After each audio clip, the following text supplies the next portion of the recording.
So, I work for the Örnsköldsviks Kommun, and part of my job is doing stream restorations. And to understand that, we should understand kind of the history of this place. And the history here was, it started as lava millions and millions of years ago, and then it became bedrock, and then several times, but especially around 10,000 years ago, we had the Ice Age, which in this place meant that we have 3 kilometers of ice straight up. So 1 square decimeter on the ground has 3 tons of pressure from the ice. 3 tons every square decimeter. And ice is water which has different density at different temperatures. So the ice expands when it's warm, and it compresses when it's cold. And there's also a slope from the mountains all the way down to the sea. So the ice is kind of sliding and expanding and shrinking, which means that the ice is constantly moving over the bedrock. And the pressure and the movement grinds the bedrock down to smaller pieces. Once you have cracks and stuff in the bedrock, water gets in, the water freezes, expands, and cracks the rocks even more. So a lot of that material that the ice is crushing is also frozen into the ice, and as the ice is growing, it's lifted up. So when the ice finally melted, all of that is just fell down. Ja. So you have a mix here of sand, silt, clay, and huge boulders and smaller rocks that is just mixed all around each other because they fell down from the ice. So what happened then was that, because there's no trees or anything, it's just lots of wind that blew the sand around, and you collect sand at the top in some areas.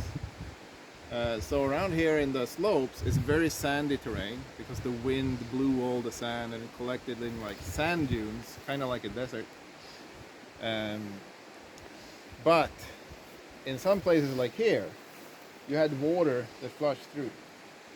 So there's very big crevices between the big boulders here because the water flushed all that sand away, and gravel and small stones all flushed away.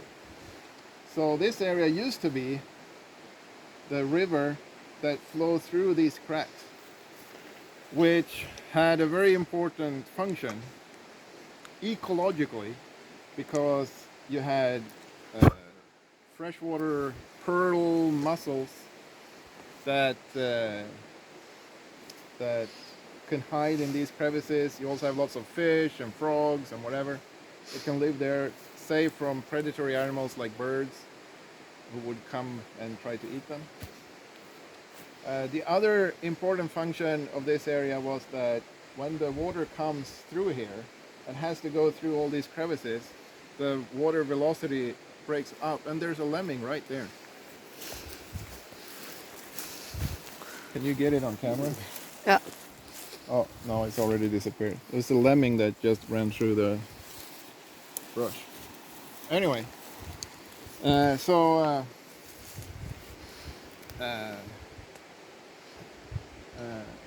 water velocity is reduced a lot in areas like this, which is also important because of nutrient transportation, all kinds of stuff that happens when the water is spread out and slowed down.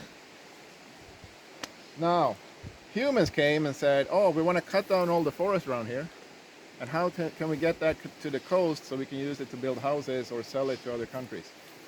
So they used dynamite, and they blew up an area like this, so that the river just went straight through. And then the timber doesn't get stuck in crevices like this, and the water flows faster, so the timber goes fast down to the coast. So basically they just made this area one straight channel down for the timber to float down. Ja. And now we're doing stream restoration, to try and recreate this, which is impossible because not only did they use dynamite to blow away all the rocks and stuff here, after they did that, the water velocity is so high it just flushes away everything. But we have some things going here to try and remedy the situation. Don't step in the hole. Ja.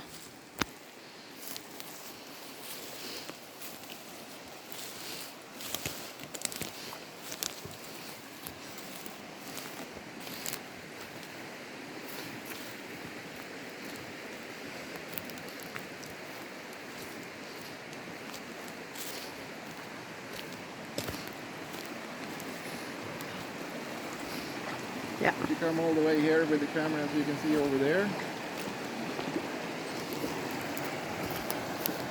Over there. Hold the camera still, please. That is where they blew up lots of rock, so that it's actually a huge hole there. And then the water it's now been going in a straight channel all the way down. So what we did was we took the biggest rocks to fill up a wall here to break the velocity of the water so that we get water standing still. Mm. Mosquito in my lungs. Yeah. So we have some still water there, and we try to redirect that water to go here to the side. Because spreading out the water, we spread out nutrient transport, we get a lower water velocity, which means we can get some areas where fish can lay their eggs without the eggs being flushed away. And yeah, that kind of function. What we don't have is we're not able to put all these huge stone blocks together and create these crevices for everything to hide, because all of those stones have been removed with dynamite. Mm.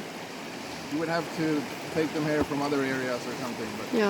we're not going to do that. We're just going to... The main thing we're going to do here is try to recreate the natural water flow, which means that the water should be flowing at slightly smaller velocities.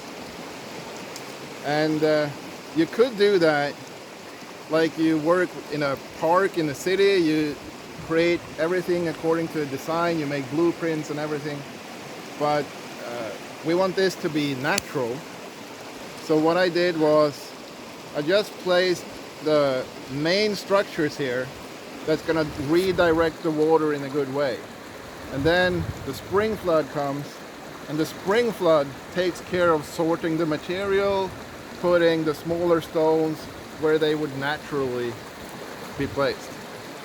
So the aim is to get as natural as possible environment here back again. And I think so far it's looking pretty good actually.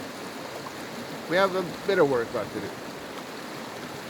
Thank you, Dr. Lindberg.